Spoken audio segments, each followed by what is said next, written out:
नमस्कार रसिक मायबाप, मी तुमच्या सगळ्यांची आवडीची कलाकार अश्विनी तावरे अर्थात महाराष्ट्रभर गाजलेल्या चांडा चौकडीच्या करामती या वेबसिरीजमधील तुमची आवडती रुपालिता आहे झी मराठीवरील आप्पी आमची कलेक्टर या मालिकेतील लक्ष्मी.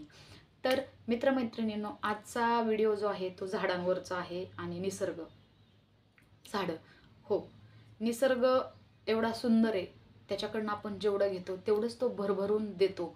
हां, आणि जर निसर्गाच्या विरोधात गेलो तर निसर्ग आपल्याला शासनही करतो. प्रत्येक क्षणाक्षणाला आणि मिनटाला निसर्ग आपल्याला काहीतरी संकेत करत असतो. पण आपण खूप शिकलेला असतो, आपण आपल्या जगात वाहून गेलेला असतो, त्यामुळे आपल्याला हे परमेश्वरी संकेत किंवा ईश्वराचे काही संकेत असतात निसर्गातून, ते आपल्याला समजत नाहीत. तर आजचा व्हिडिओ बनवण्याचं कारण झाडांची बेमाप एकदम सराईतपणे तोडणारी झाडं. झाडं तोडतो आपण, ठीक आहे, कुठं अडथळा असतो, कुठं एखादं लाईटचं कनेक्शन असेल, कुठं अडथळा येत असेल, किंवा ती झाडं एखादं बिल्डिंग असेल, इमारत असेल, त्यामध्ये कुठं अडथळा होत असेल तर ती झाडं तोडली जातात. जर खरंच अडचण असेल तर ती झाडं तोडली तरी काय नाही. पण जितकी आपण झाडं तोडतो आपल्या फायद्यासाठी, आपल्या स्वार्थासाठी, तर मित्रमैत्रिणींनो एक विचार करा, जितकी आपण झाडं तोडतो त्याच्या काही प्रमाणात तरी आपण झाडं लावतो का? नाही. जर आपल्याला लावण्याचा हक्क नाही आहे तर मग आपल्याला तोडण्याचा पण हक्क नाही. निसर्ग देतो, तो तुम्ही काहीतरी द्या आणि काहीतरी घ्या, अशा अनुषंगाने निसर्ग हा आपल्याला देत असतो.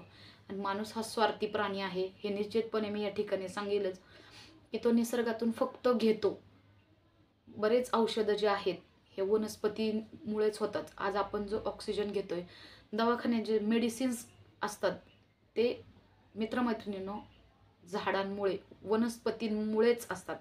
जर आपण प्रत्येक ठिकाणी जाऊन वृक्षतोड केली, झाडं तोडली, तर 10 झाडं तोडली तर ॲटलिस्ट आपण त्यातली अर्ध्यातली म्हणजे 5 तरी झाडं पुन्हा नवीन लावावीत.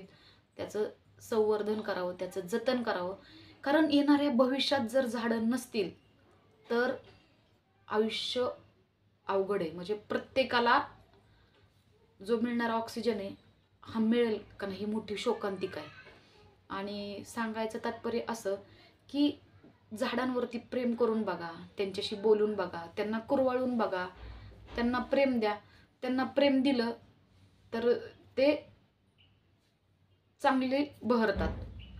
आणि एखाद्या झाडाला जर तुम्ही पाणी घातलं नाही, किंवा जर तुम्ही त्या झाडांना प्रेम दिलं तर ते बहरतात. पाऊस, ऊन, वारा, थंडी, हवा, अशा धुंद मस्तीत ते हसतात, खेळतात, त्यांची पानं सळसळतात, ती नाचतात. एक फार कला आविष्कार ते आपल्याला दाखवतात. पण एखाद्या झाडाची तुम्ही निगा राखू नका, त्या झाडावरती प्रेम करू नका, बघा ते झाड आहे ना, नाराज होऊन जातं. म्हणजे असं कोमेजून जातं, असं काय म्हणतात, वटून जातं. त्याला पानं राहत नाहीत, फुलं येत नाहीत, फळं येत नाहीत. का? कारण त्याच्यावर कोणीतरी प्रेम करणं थांबवतं, कोणीतरी त्याच्यावर प्रेम करत नाही. म्हणजे मित्रमैत्रिणींनो, निसर्गावर जर प्रेम केलं तर निश्चितपणे निसर्गसुद्धा आपल्याला मिठीत घेतल्याशिवाय राहणार नाही आणि आपल्याला भरभरून प्रेम दिल्याशिवाय राहणार नाही. असंच प्रत्येकाच्या घरातल्या प्रत्येक माणसाने एक तरी झाड लावा, त्या झाडाची निगा राखा. कारण जितक्या प्रमाणात आपण झाडं तोडतो त्याच्या निम्म्या प्रमाणात सुद्धा आपण वृक्ष लागवड करत नाही, किंवा झाडांचं संवर्धन करत नाही. निश्चितपणे ही येणाऱ्या भविष्याची एक कुठंतरी हानी आहे आणि एक अधोगतीकडे जाणारं आपलं पाऊल आहे. आपली शहरं सुधारली, सिमेंटची जंगलं सगळीकडे झाली, मोठे मोठे बिल्डिंग्स झाल्या, मोठे मोठे बिल्डर्स लोकांनी खूप सुंदर छान कलाकृती अशी झाडं तोडून छान अशा बिल्डिंगचं रूपांतर केलं. पण कुठंतरी निसर्गातली हिरवळ ही तोडली गेली. कुठंतरी झाडांची पडझड आणि तोड जिथं झाली तिथं निसर्गाचा ऱ्हास आहे हे निश्चितच आहे. तर प्रत्येकाने एक झाड लावा, कोणतंही लावा, आंब्याचं लावा, लिंबाचं लावा, चिंचेचं लावा, कोणतंही झाड लावा, ते झाड चांगलंच देतं. जरी काय नाही देऊ शकलं तर ते सावली, हवा आणि ऑक्सिजन मात्र नक्कीच देतो. ह्यात काहीच वाद आणि काहीच विषय नाही. आणि रसिक मायबाप, जशी माणसं धोका देतात, माणसं एखाद्याला जर आपण काय मागितलं पैसे वगैरे तर तो आज देऊ उद्या देऊ असे बहाणे करतो. पण झाडं ना, झाड कधीच आपल्याला धोका देत नाही. ते रोज सकाळी पहाटे 4 वाजल्यापासून ते सकाळी 7 वाजेपर्यंत स्वच्छ निर्मळ ऑक्सिजन आपल्याला देत असतो नित्य नियमाने. कधीही बघा, सकाळचं वातावरण झाडांमुळंच प्रसन्न शुद्ध हवा असते. ही केवळ आणि केवळ झाडांमुळे. झाडांचं महत्त्व राखा. पोटच्या लेकरासारखं झाडाची काळजी घ्या. झाड जतन करा, संवर्धन करा. आणि झाड हे देतच असतं.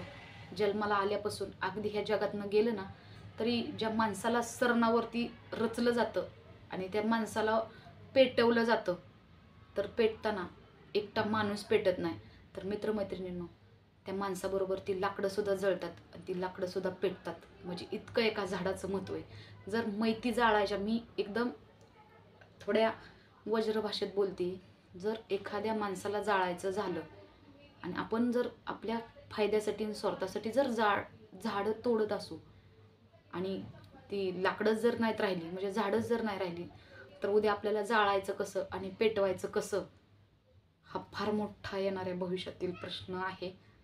तर कमीत कमी आपल्याला जाळणे इतपत म्हणजे भविष्याच्या दृष्टिकोनातनं तरी झाडं लावा, झाडं वाढवा.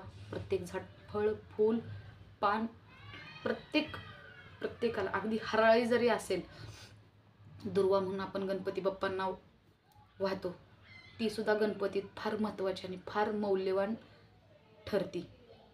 बघितलं तर ते गवत आहे, पण गणपती बाप्पांना प्रसन्न करून घेण्याचं सामर्थ्य ते गवत म्हणजेच हरळीमध्ये असतं. तर त्या हरळीमध्ये एवढं छान महत्त्व आहे त्या हरळीचं, तर बाकीच्या झाडांचं किती महत्त्व आहे हे मी तुम्हाला आत्ता ह्या कमी वेळात नाही सांगू शकत. पण अशाच माझ्या वेगवेगळ्या व्हिडिओज तुमच्या भेटीला येणार आहेत. धन्यवाद.